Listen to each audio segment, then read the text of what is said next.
Getting to the Top, where we interview transformational leaders about their leadership journey. And today I have the pleasure of finally having the conversation with Miss Anna-Alisa Goindoo. She's a seasoned sales and marketing professional, boasting an impressive 2-decade career marked by consistent achievements across diverse industries, sectors, including fast-moving consumer goods, pharmaceuticals, and energy.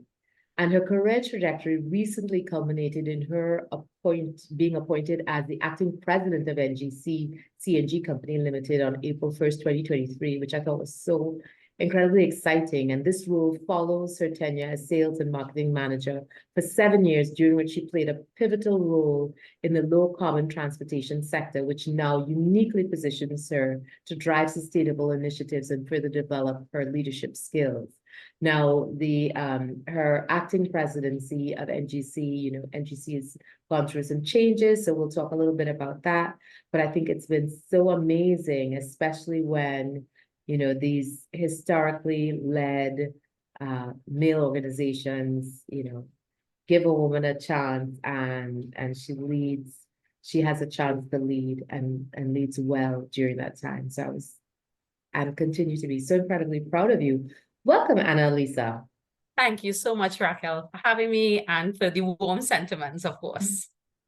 Wonderful. So tell us a little bit about how it all started, because you went through consumer goods and then ended up in energy. So when you were getting started, what did you think? What was your first sort of career aspiration? To be honest, I did not have a trajectory for myself. I started off knowing that marketing was the field I wanted to be in.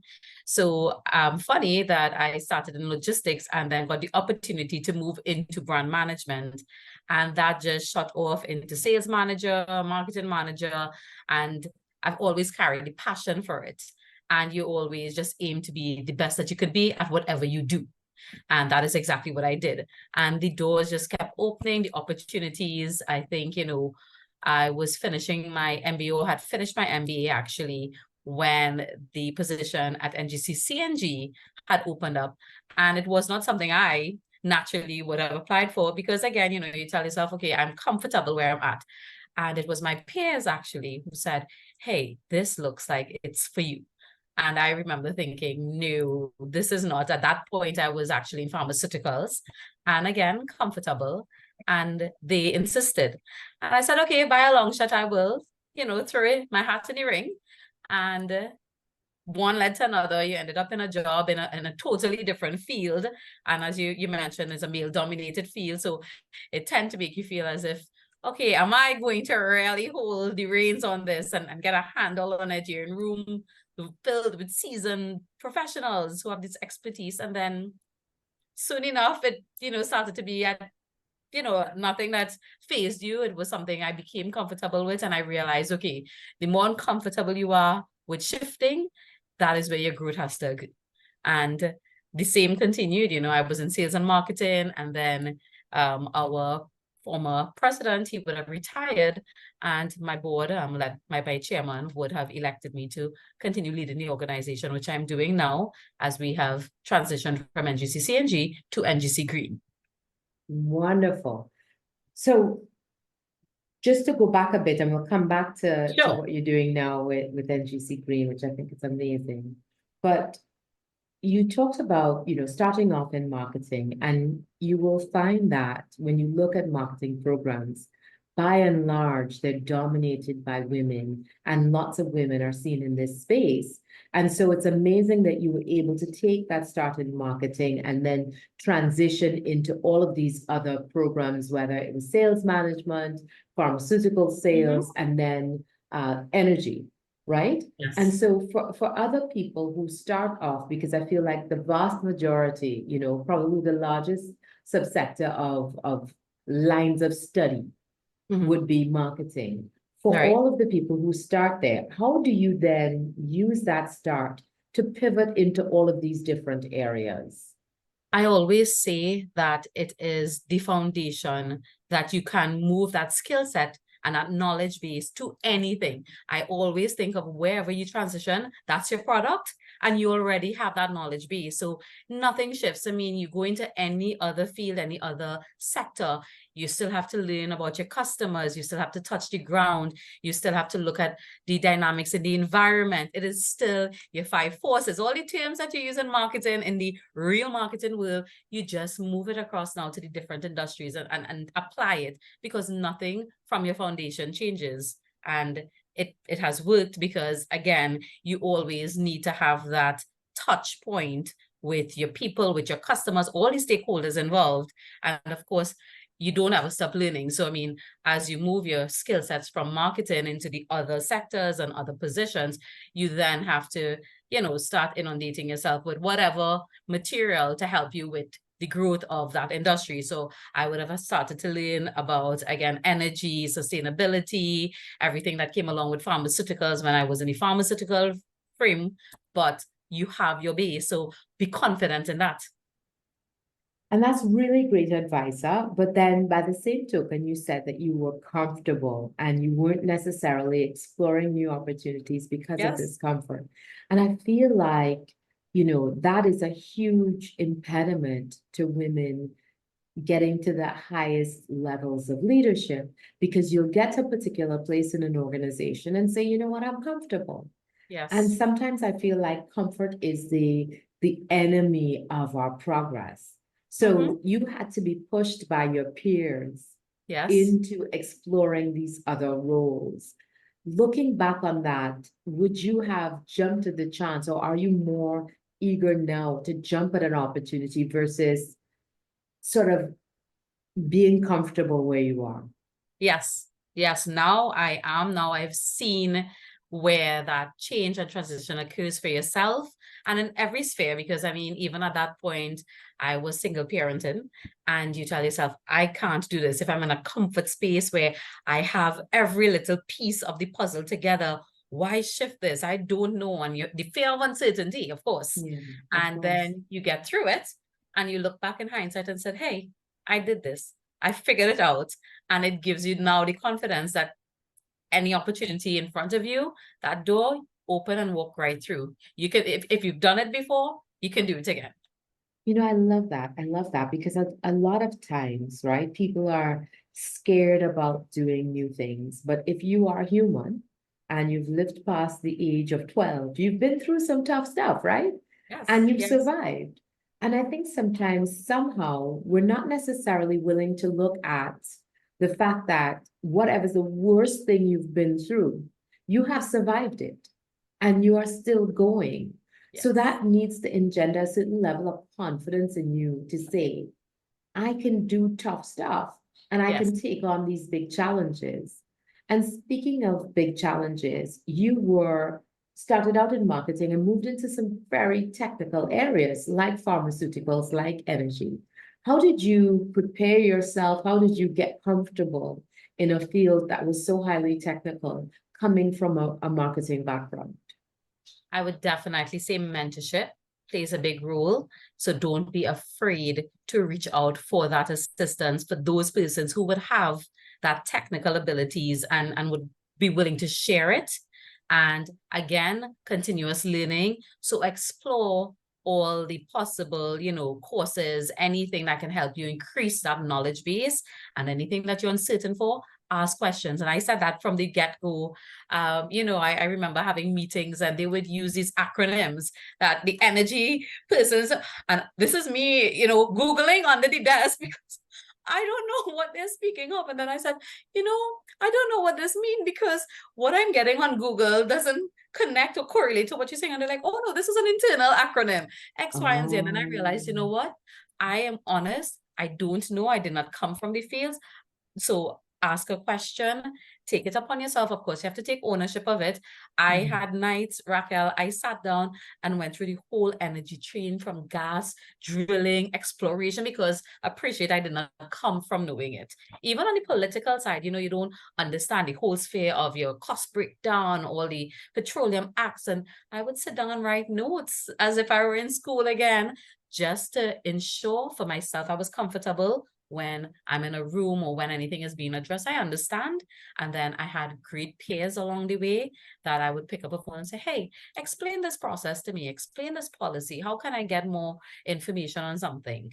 And not feel ashamed about it, because, you tend, to possibly be in environments where you feel intimidated to ask, because somebody will say, well, how could you be this manager or this senior personnel and you don't know? But the Yeah. fact is, I didn't know, and I have to learn somewhere. I have to learn from somewhere or someone. Right. No, that's such sage advice, because I think, and that concept of continuous learning has come up a lot, not just with you, multiple times Yes. with you, but with many, many guests, where they're like searching out information, willing to learn, hungry for knowledge, Yes. just, seeking out this knowing about the work that they're doing. And what I especially like about that is that, listen, everyone at some point didn't know what they now know. So Exactly. everyone was in that same situation where they're coming into the organization and they haven't heard some of these terms, or they're in school and they didn't know, and they're learning things for the first time. So no one comes out of, General Hospital in the knowing, right? You don't come out knowing. So at some point you have to figure it out. Now, for some of us, it's at a different point of others, because our careers take different paths. But being willing to have that professional humility to say, I do not know, and not being threatened by that not knowing, because you're confident enough in what you do know that you have the ability to add value. Correct. So you are willing to ask the question, you're willing to seek out the knowledge, you are willing to do the work, and you are willing to find out, and then show up knowing and willing to learn something else. Yes. No, I think that's great. I think that's great. And being willing to, both ask questions and pursue courses and do your own research, and kind of embed yourself in this back to school to learn Correct. about this You industry. inundate and you become part of it until, again, it becomes now a comfort zone. Because I remember a couple of years later into it, my peers, same peers who would have encouraged me, said, look at you now. Do you remember 2 years ago? And now this is just rolling off your tongue. You can speak, you're confident. And I'm like, yes, this is what it is. This is what it takes. And that's the thing, if you are able, and I find that a lot, people who are willing and able to explain complicated topics to you simply are the people who truly understand it. So even when you're pursuing this knowledge, if you're pursuing the knowledge and you don't understand it well enough to explain it to your grandmother, then you don't know it. You don't know it because you can't boil it down. You can't explain it to a 5-year-old. And so it's to pursue knowledge at that point, and anyone who is unwilling to share what they know with you, they either don't have a passion for it or they don't really know it and they're afraid to tell you, because you might figure out that they don't know. But another element to that I have found throughout my career, you also have those who just aren't willing to share because they feel threatened, and they hoard this information, and they feel as if I share, it then means you move ahead and I don't. You get an opportunity and I don't. And that is something, Racquel, I've never been part of my culture. I don't believe that there is one A that a class could get. Every student could be a star student. I believe every member of my team can shine. It's not a, well, you know more and you will shine because you can answer all the questions. No. And I think that comes back down to being confident, right? Because the people who are willing to share with you, they are confident in the things that they know. So, I'm willing to share whatever, or to tell, I don't have to gatekeep any kind of information. Yes. Because the base of knowledge that I have, I feel secure in that. I don't feel like there's anything that I can share with you that somehow I get threatened. And even if you overtake me, I mean, there are people who have worked for me who genuinely, I'm like, one day I may work for you because you are that excellent. And I'm okay with that because, I love being surrounded by really smart people and really, creative people and really innovative people. And I'm confident in who I am and what I know. And I think that that's something that we all need to sort of take a step back. Your lived experience is completely unique to you. And no Yes. one can take that from you. Not Correct. ever. Unless you have Correct. a The twin value that who you bring followed you is around yours. completely. That's it. The value you bring is yours. Yeah, yeah. So, and looking at things through that lens of I want to learn, people will help me. Um, you know, I'm not going to gatekeep because when I help someone else to get better, that helps me to get better too. And It does. me trying to help somebody understand something helps me to understand it better too. So Mhm. it's just all of that, having that perspective of openness and willing to share and willing to learn and being vulnerable. Yes. That growth mindset, that completing Yes. mindset, because I believe in that. I don't believe you should be competing against each other. Complete each other. That is a big foundation pillar of mine. Complete, work with, work not against. Don't, it's not a competition for each other, for space, for position. If you move ahead, if you progress, I'm happy to see that. I will get, what is for me will be for me. What is for you is Ah, going to be for you. It will happen. absolutely. Oh, I had a conversation with a brilliant young woman yesterday about that. And I said to her, she was concerned about something. And I said, is it yours? And she's like, it is. But my friends are saying, I said, I'm not asking you about your friends. I'm asking you, is it yours? And she's like, it is. I said, then let it be. If Right. it is yours, there is nothing that anyone can say, Yes. do. There's nothing that you can do to change. What is yours is yours. You don't have Yes. to chase it. You don't have to run it down. That doesn't mean that you don't have to do the work. But if it's Of- yours, it is Yes. with a capital IS. It is. Yes. I agree 100%. Yeah. So tell us about what you're working on now. I'm so excited. Well, as you know, we would have made a public launch. The NGC CNG company has now transitioned to NGC Green with an expanded mandate. So whereas NGC CNG would have really been focused on the government's mandate to accelerate the adoption and use of CNG as an alternate fuel vehicle, NGC Green mandates now expands into everything that is under the sphere of renewable, sustainable. We're going to be looking at local, regional investments where the partnerships will take place that add value along that chain. It does not reside only at NGC Green because the rest of our subsidiary companies will continue their projects, but NGC Green now will be focused on looking at those specific items to create that value as it relates to those investment projects and funding. I think we would have announced our investment into the Project Lara when we did this launch, and we will continue as we go forward. The company, as I said, is newly transitioned, so we are now finalizing, all the moving parts that are going to be coming into place. I would have now adopted the role of the authorized representative for the CNG division. So NGC CNG as a company now is working under the umbrella of NGC Green. So I continue to spearhead CNG at this time. Okay, all right. And so what other kinds of investments outside of things like Project Lara? Tell us about the other kinds of investments that you're going to be But that spearheading. has not yet been finalized to say the company has moved forward with any other at this time. So Okay. Project Lara is really where we wet our feet as NGC Green. And again, as we have an oncoming president, we have our structures to be finalized, and all our business units are yet to be finalized under the new company. I guess that is where we will now see which fits under what portfolio. And what are you most excited about in this new role?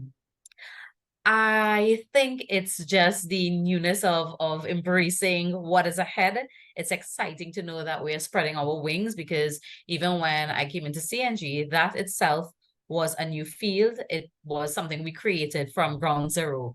NGC CNG by itself, we did not have anything in place to say, here, this is your blueprint of what to do to get the population to adopt CNG.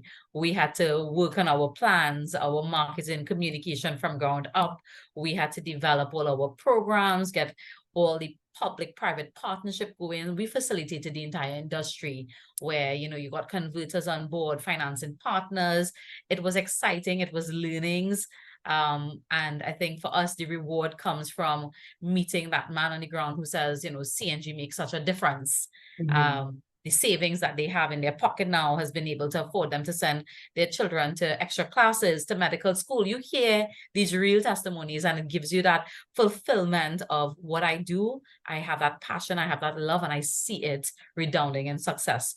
And taking that and looking at what NGC Green can spread its wings to, you can just only imagine feeling part of something greater and bigger that adds value to your country, to your company, to what you do. And it's just a great feeling to look forward to. I hear that a lot, that having that purpose, having that centered purpose, and like hearing those stories about how CNG, and I promise we'll define all of the terms below so that you can understand all of the acronyms that we're using, because we started off by talking about acronyms and we're using the acronyms. But I think that having that purpose, having that grounding in purpose around the work, and making sure that what you do in a day, you talked about being a single mom as an example. And I always say to people who work, and to my team, the time that you spend away from the people that you love is sacred. So Yes. it can't be something that you feel half-hearted about. You need to feel all in about what you're doing, whatever it is, because it needs to be worth that time that you spend away from the people that you love. And so I love that, hearing those stories about people being able to put their kids through medical school, being able to afford to take for the kids to take extra lessons, having the savings to live a fuller and more complete life, and having that be your North Star for how you feel about the work that you're doing. Yes, that passion, I think, carries you through, and seeing it on the faces, hearing it, it really says to you, you add value in so many ways. I mean, to your organization, but more to the lives of people. And that is what I look forward to definitely on a daily basis. Yes.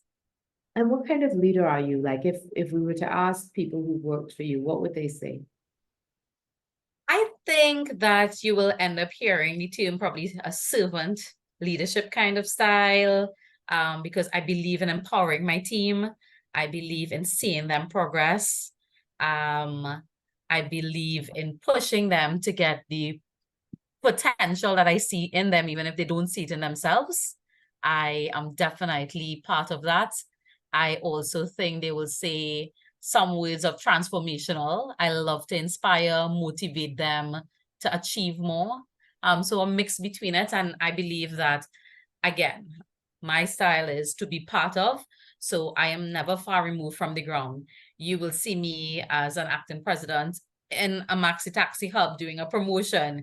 You will see me on a taxi stand talking to people in a gas station. I'm always part of my team. I believe in walk the talk and not just talk it. I'm part of it, part and parcel. If we are together in this, we come through it, we go through the challenges together, we reap the success together.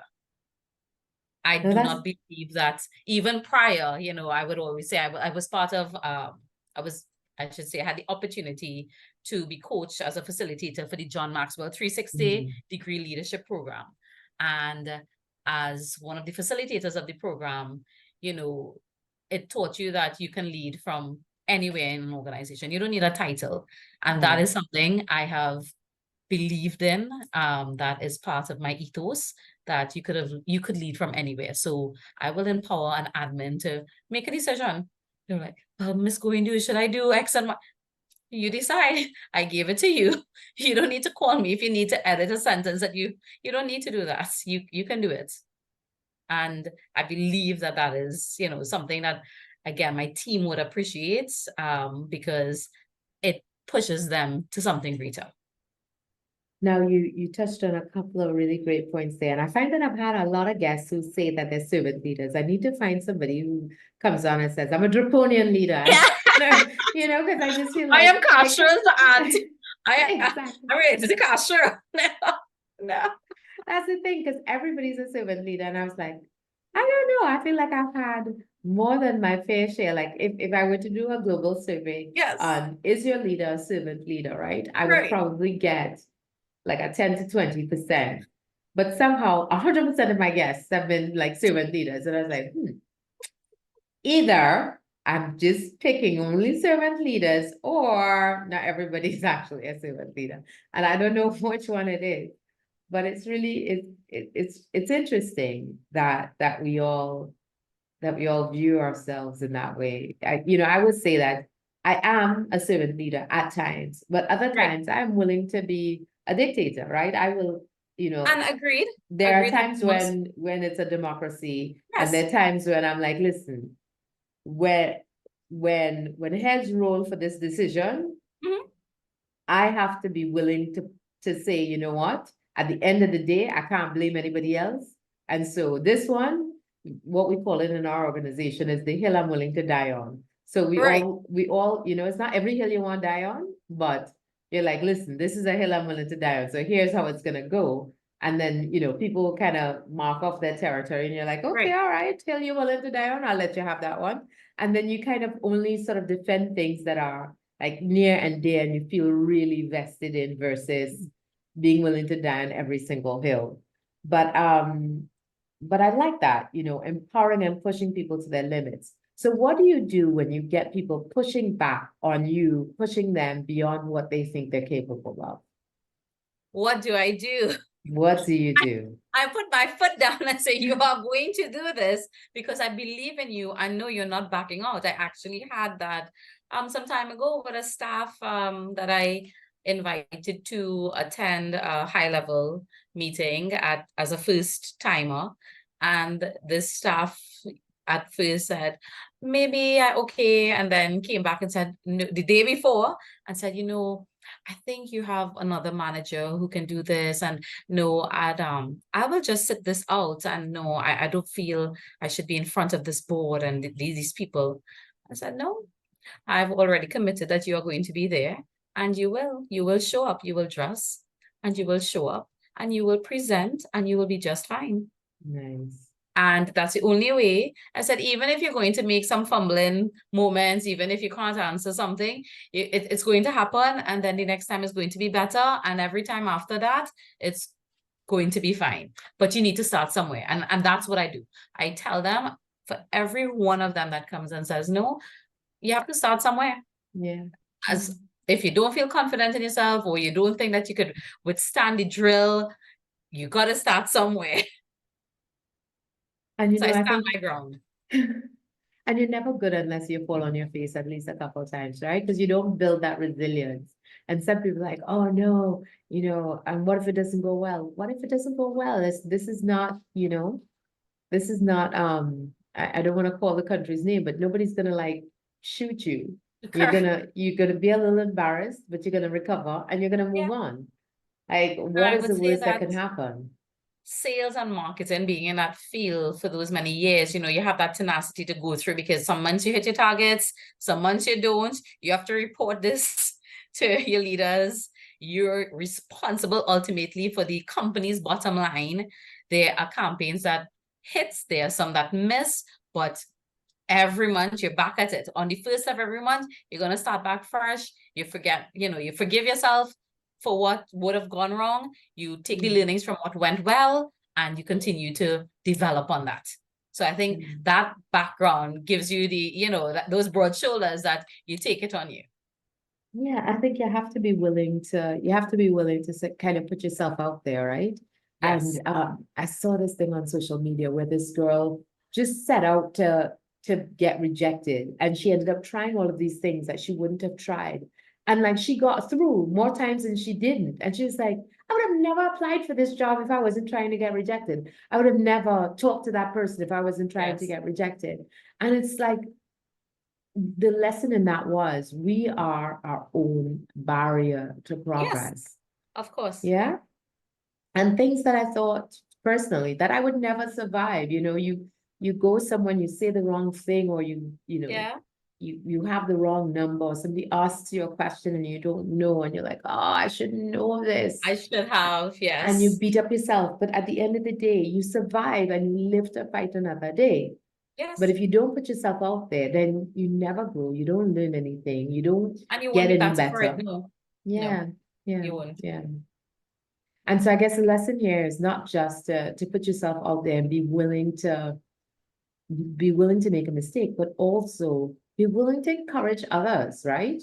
Because you Yes. wouldn't be where you were if your friends hadn't encouraged you to take True. on the role, to take on the challenge. Yes. And being willing to see the potential in others that they may not see in themselves and pushing them towards that bigger vision, whether it is to be in front of a board, to present in front of the board, to take on that new challenge, to apply for that job, whatever it is, let that be your good deed and your service to push somebody beyond what they think they're capable of, Yeah. because it might surprise them. Yes, and it's needed because there's so many in that just stop there at this barrier, and they just need that push, that little push. So you need to be, yeah, you just need, go, just go. If you fall, okay. Yes. That is my Yes, friends will say that to you, like, yeah, I'll just push you and go. We'll yeah. see what happens after. We'll figure that out. Figure it out after. You also mentioned being a transformational leader. What transformation are you most proud of? I would say again, I have worked with some of my managers over the past, even in this current portfolio that I hold over the past years. And I look back from when I started to where they are. And just again, by doing that mentoring, that encouraging, having those conversations, even something as simple as training plans, seeing something and say, maybe you should be pursuing this. Have you ever thought about doing that? What are your future projections look like for yourself? What are your passions, and forming those relationships and mentoring forward? I am proud of it because I can see the change, and more than just even in their growth, even in their adoption to their work. I have seen where at some point in years past, things would pass by. They would not get pushed over, but a proposal will come their way and they'll say, okay. And now I see where they write back, and you'd swear it was me writing. Like, hold on. What is the value added to this? And what about X and Y discounts? And why are we paying this amount when last year when I look at it, it was X? And now what is the justification? And I feel proud when I see the shift in the mentality and approach. And it's not aggression, but it's necessary. It's a necessary change to ensure that you have the best value bringing to the work, to ensure that, again, we have our both processes, efficiencies, justifications. I see that coming out. And I think at one point we were in some conversation and a chat was going on a proposal as well. And a comment was made from one of my managers, and I made the same comment. But when we hit send, they came in at the same time, and it was the same thing. I'm like, look at you, years gone by, you would have never taken this perspective. And you get to see it through a different lens. And I think that is what I value most now, that I see the growth and the shift in perspective and looking through a different lens. But again, that comes with being there over time and having conversations, building relationships, that trust, that rapport. I'm definitely proud of. What do you do to build trust? Because I think that's a huge thing now, and people are talking about how trust is changing in organizations at this time, and how, we just don't have the trust anymore. It used to be that you come into an organization and you assume that there's trust, and unless there's a breakdown in trust, that's how you lose trust. Now, you come into an organization and you have to earn trust. And so it's different. You aren't inherently trusted because you're a leader. Now, even as a leader, you have to earn the trust to start out with a base of any kind of trust. So what do you do to build trust? I am honest, authentic, vulnerable. I speak with my team members, and it doesn't matter who. I will speak with the janitor, come up. I will speak with the receptionist, and I will listen to them. I believe that you have to show that you are present and, you are fully engrossed in what is taking place at that moment. It can't be I'm speaking to somebody and I'm on my phone and I'm not, and they see it, they see the signs. I put down They come by the door, they knock, can I come? Sure, come, have a seat. Or I pass them, come and check me. And they come, what did I do? No, I just wanted to ask you how you're doing. What TV shows are you looking at? How's your kids? Normal conversations. And then I found over time, okay, they egg on the conversation themselves. Then some requests might be made and they are trying to sometimes like, no, I don't want to bother you. No, that's not bothering me. I have no problem helping you out with the simplest of tasks because again, I think it's a two-way street of even though I'm in the leadership role, I will ask of you, but you can ask of me. Because so whatever I may be able to help you with, it could be the littlest of something. I will do it for you. If I can do it myself, I will show you I can do it myself. And I have seen that shift because again, taking the role a year ago, I would not have really had that interaction with even my operations team because I was in sales and marketing. And now you're the lead. So you have to be a part of all facets, moving parts of your organization. And that team was a team I had to build from, that trust from ground up as well. So it was constant communication with them. I actually told them to write. I would give them random questions and say, I don't know your handwritings, and I want you all to write for me. What is it that you all find works well here? What doesn't work well? I would come up with different questions in our meeting and tell them, just write your answers. And I will go through them and I will take note of it. What would you like to see more of? And some of them said more meetings like this. Some of them said they would like to see their supervisor doing X and Y. And you take that. And when they see that you are actually listening to them and you follow through, because you could listen, you could say, okay, and nothing happens. And they see nothing taking place. Then once they say you follow through, I think trust starts to be in because they realize, hey, I could count on you. You're true to your word. And then that now builds the relationship. You get the influence where anything I need of you, I could count on you. So I can call my guys. We had a situation, Racquel, over the carnival weekend, where our station went down in Tobago, and I had guys working there until 7 p.m. on Carnival Friday night. Every hour we're talking to each other, and it's part of their job. But I also know, have I had the wrong staff? Some people may not answer their phone. Exactly. Oh, sorry, no signal. Yeah, sorry, it died. Yeah, you can't go to them. And I don't have a team like that. And I think it really is just that two-way of I listen and I follow through. You see me act on my words, so I expect that you do the same. Love it. Lead by example, listen and implement, be willing to hear everybody out and to implement some of the recommendations. I think that's beautiful and such a great way for us to close today because that trust, that building of trust is so important. So important in being able to lead in this time and people being willing to follow and willing to listen to you. Because it is no longer a one-way street. It's a two-way street now. You have to listen and people will listen to you and they have to believe that you are true to your word and authentic in your leadership and you care about them because again, this time away from their family is sacred. Correct. Yeah.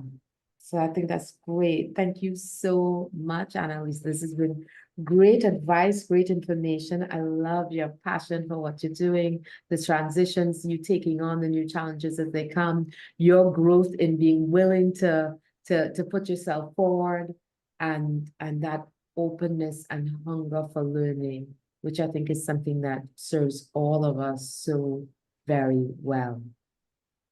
And I'd like to say thank you as well, Racquel, for having me. I think that this platform is fabulous for, again, those who are just looking for that advice, looking to get guidance on how to just embrace what they're in and how to face their challenges. Because I think with all your interviews, I listen to them as well. Their learnings, their great takeaways that anyone listening can go back with and implement in their lives. I think you add so much value and I think it's great to be part of. I appreciate being part of it.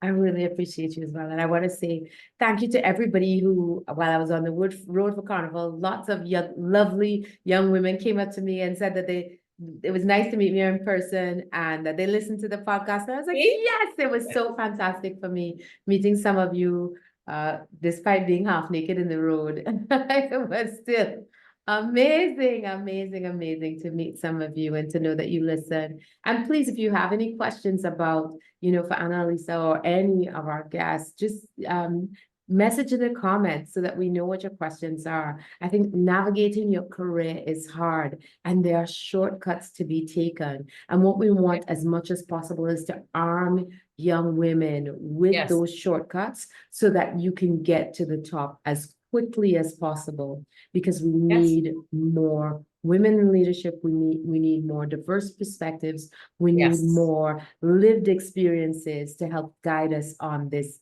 magnificent journey. Yes, agreed. All right. Thank you. Thank you as well. Take care.